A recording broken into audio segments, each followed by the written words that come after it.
இந்த சண்டேக்கு சிக்கன் எடுத்தீங்கன்னா கண்டிப்பாக இந்த ரெசிபியை ட்ரை பண்ணி பாருங்கள். பண்ணுறது ரொம்ப சிம்பிள், ஆனால் டேஸ்ட்டு வேறு லெவலில் இருக்கும். குட்டீஸ்லேருந்து பெரியவங்க வரைக்கும் எல்லாருக்கும் ரொம்ப பிடிச்சி போயிடும். உங்களை திரும்ப திரும்ப பண்ண சொல்லி கேட்பாங்க. ஒரு சூப்பரான ஹைதராபாத்தி சிக்கன் மெஜஸ்டிக் எப்படி பண்ணுறதுன்னு பார்க்கலாம் வாங்க. இதுக்கு ஒரு பவுலில் 250 கிராம்ஸ் சிக்கன் எடுத்திருக்கேன்.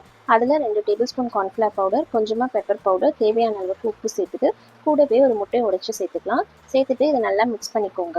மிக்ஸ் பண்ணிவிட்டு இது ஒரு 15 மினிட்ஸ் அப்படியே இருக்கட்டும். இப்போ ஒரு கடாயில் எண்ணெய் சூடு பண்ணிக்கலாம். எண்ணெய் நல்லா சூடானதுக்கப்புறம் மேரினேட் பண்ணிக்கிற சிக்கன் பீஸ் ஒவ்வொன்றா எடுத்து போட்டு இந்த அளவுக்கு கோல்டன் கலரில் பொரிச்சு எடுத்துக்கலாம். இதே மாதிரி 2-3 பேட்ச் சிக்கனை ஃப்ரை பண்ணி எடுத்துக்கலாம். இது அப்படியே இருக்கட்டும். இப்போ ஒரு பேனில் எண்ணெய் சேர்த்துட்டு எண்ணெய் நல்லா சூடானதுக்கப்புறம் பொடியாக நறுக்கின பூண்டு, கூடவே கொஞ்சம் முந்திரி, ஒரு பச்சை மிளகாவை சாப் பண்ணி சேர்த்துக்கலாம். கூடவே பொடியாக நறுக்கின வெங்காயம் சேர்த்து நல்லா வதக்கிக்கோங்க.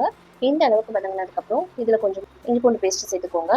இஞ்சி பூண்டு பேஸ்ட்டோட பச்சை வாசனை போனதுக்கப்புறம் இதில் கொஞ்சம் சில்லி ஃப்ளேக்ஸ் சேர்த்துக்கலாம். கூடவே மஞ்சத்தூள், மிளகாத்தூள், தேவையான அளவு உப்பு, கொஞ்சமாக சோயா சாஸும் சேர்த்துக்கலாம். சேர்த்துட்டு இது எல்லாத்தையும் கொஞ்சம் வதக்கிக்கோங்க.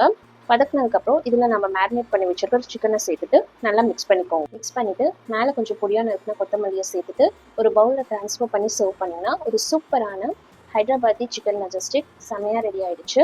இதே மாதிரி நீங்கள் ட்ரை பண்ணி ஹிட்டான ஹைதராபாத்தி ரெசிபி ஏதாச்சும் இருந்துச்சுன்னா கமெண்ட்டில் ஷேர் பண்ணுங்கள். நான் சொன்ன இதே மெத்தடில் நீங்களும் இந்த ரெசிபியை ட்ரை பண்ணி பாருங்கள். ட்ரை பண்ணி பார்த்துட்டு எப்படி இருந்துச்சுன்னு எனக்கு கமெண்ட் பண்ணுங்கள். இந்த வீடியோ உங்களுக்கு பிடிச்சிருந்துச்சுன்னா நம்மளோட ஃபுட் ரெசிபிஸ் பை பிரியா சேனலை லைக், ஷேர் அண்ட் சப்ஸ்கிரைப் பண்ணிக்கோங்க. நெக்ஸ்ட் இதே மாதிரி ஒரு சூப்பரான ரெசிபியோட நான் உங்களுக்கு மீட் பண்ணுறேன். தேங்க்ஸ் ஃபார் வாட்சிங்.